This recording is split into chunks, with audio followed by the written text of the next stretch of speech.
Hello everyone. In this video I will tell you about insertion sort algorithm. It is a simple sorting technique to build a sorted array. If an array contains n number of elements, it can be sorted in n minus 1 steps. It means the total number of elements in an array is 5. It takes 4 steps or 4 passes to get sorted array. But it is very less efficient on large arrays, because we have more advanced algorithms like quicksort, merge sort and heap sort. After telling all these sorting algorithms, I will make another video on time and space complexities for each algorithm, so that we compare all these complexities and we can find which sorting technique is more efficient. To see how insertion sort algorithm is working, let us take an example of random array which is unsorted. This principle is same like playing cards. Generally we play cards, right, in the same way. If I have deck of cards on my table facing downwards like this, first I'll pick one card. Whatever that card may be, I will hold it in my left hand. Now I'll pick second card with my right hand and I compare it with my first card. If second card is greater than first card, then place it right side to first card. Or if second card is less than first card, then place it left side to first card. Here my first card is 4 and second card is 8. When I compare these two, I found second card is greater than first card, so I place my second card to right side to my first card and I hold it with my left hand. Again I pick third card and I compare it with cards in my left hand. Comparison should be done from rightmost card to leftmost card. Now my third card is 2.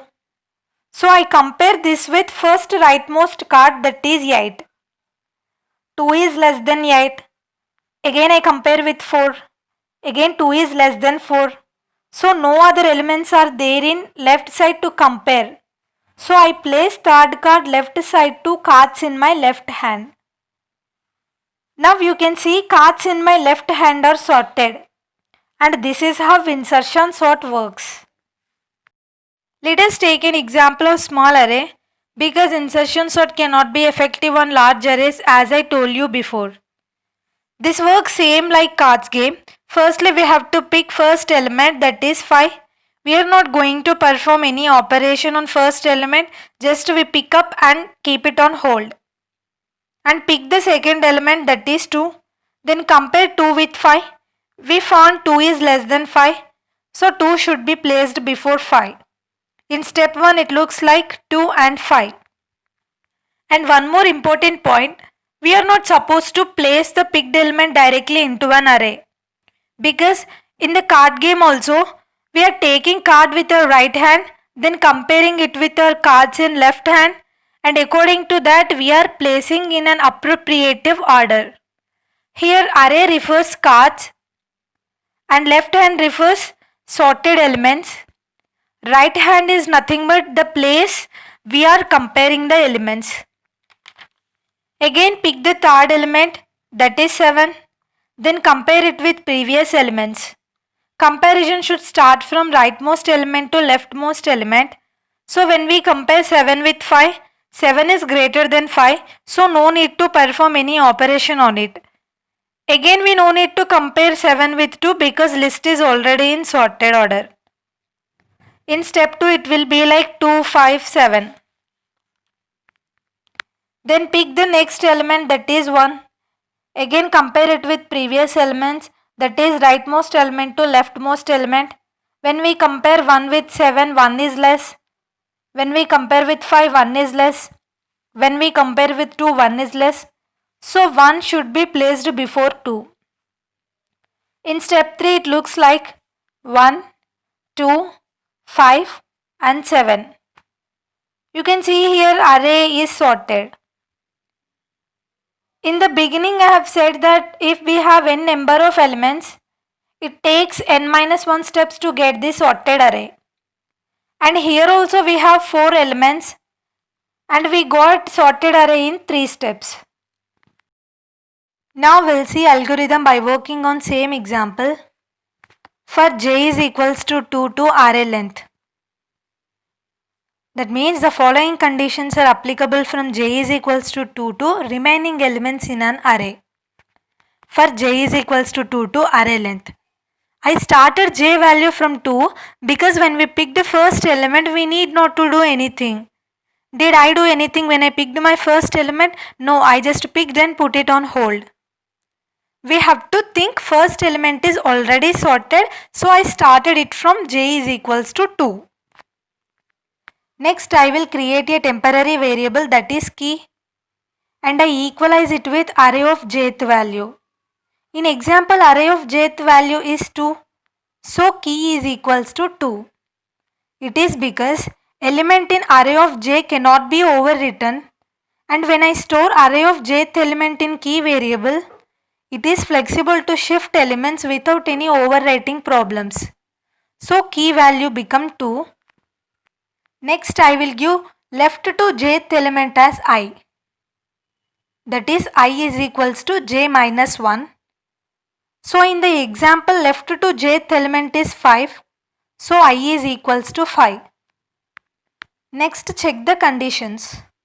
While I greater than 0 and array of I greater than key. While I greater than 0 and array of I greater than key. Check the conditions. I is greater than 0. Yes. And array of I greater than key. Here array of I is 5 and key is 2. 5 is greater than 2. Yes, this condition is true. Then go for the next step. That is array of I plus 1 is equals to array of I. It means put array of ith value in array of I plus 1. Now 5 will move to the second place. Then I will become I is equals to I minus 1. It means now I is at 1. I minus 1 means it will move to 0. So when I become 0, what will happen? It will stop because this is going to break. Then array of I plus 1 is equals to key. Here array of I plus 1 is in first place. So keep key value in that. What is key value? 2. Place key value 2 in array of I plus 1, that is first place. Now array looks like 2, 5, 7 and 1. Again increment the j value, that is 7. Now j value will become key is equals to 7. Again give I value left to jth element. Now I is at 5. Again check the condition. I is greater than 0. Yes. Array of I is greater than key. Array of I is 5 and key value is 7. 5 is greater than 7? No, it is false. So it will stop and it terminates from while loop. Then control moves to next step. Again it increments the j value. Now j is at 1 and key is also 1. Again I will be at left to jth place. Now I is equals to 7. Again check the conditions. I is greater than 0. Yes. Array of I greater than key. Array of I is 7 and key value is 1. 7 is greater than 1. Yes, this condition is true. Then go for the next step. Array of I plus 1 is equals to array of I. Then 7 will move to the jth place. Then what will I value become? I is equals to I minus 1. Now I will be at 5. Again check the condition. I is greater than 0. Yes. Array of I greater than key. Here array of I is 5 and key value is 1. 5 is greater than 1. It is true. Again I will become I minus 1. Now I will be at 2. Again check the condition. I is greater than 0. Yes. Array of I is greater than key. 2 is greater than 1. This is true. Again I will become I minus 1. That means I will be at 0. When it becomes 0, it will stop and break the loop. And array of I plus 1 is equals to key. That means array of I plus 1 is the first place and keep the key value in that. Now the array looks like 1, 2, 5 and 7. And this is an algorithm. Hope now you have pretty good idea about insertions or technique and how it's working.